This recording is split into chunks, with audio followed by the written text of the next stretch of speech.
शिवसेनेतील बंडानंतर ठाकरे शिंदे पहिल्यांदा समोरासमोर आले।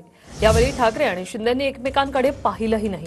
याच ठिकाणी ठाकरे, फडणवीस आणि अजित पवारांची मात्र मिश्किल टोलेबाजी पाहायला मिळाली।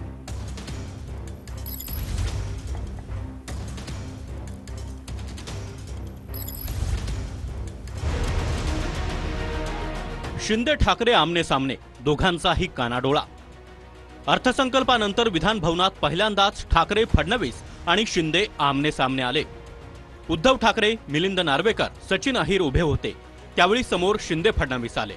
आधी फडणवीस आले, त्यांनी ठाकरेंना नमस्कार केला। मात्र फडणवीसांच्या मागून येणाऱ्या एकनाथ शिंदेंनी ठाकरेंकडे बघितलंही नाही। उद्धव ठाकरेंनी देखील शिंदेंकडे पाहिलं नाही। यावेळी फडणवीस आणि ठाकरेंमध्ये संवादही झाला। तुम्ही मर्सिडीजचे भाव वाढवले नाहीत, असा मिश्किल टोला ठाकरेंनी लगावला।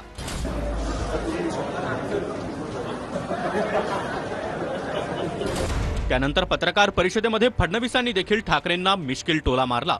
उद्धव ठाकरेंसाठी मर्सिडीजचे भाव वाढवले नाहीत, असं फडणवीस म्हणाले। भाव वाढवले नाही मर्सिडीजचे, त्यांच्या करता हे काय वापरतात आम्हाला माहिती आहे ना। नाही तुम्ही ऐकलं नाही का? 20 लाख रुपयाच्या कारला आम्ही जास्तीत जास्त घेतो, ते आता 30 लाख केलं ना टॅक्स। मर्सिडीज। त्यानंतर अजित पवार आणि उद्धव ठाकरेंची देखील भेट झाली। हा तुमचा अर्थसंकल्प नाही, असं उद्धव ठाकरे अजित पवारांना म्हणाले। अजित पवारही मिश्किल हास्य करत निघून गेले।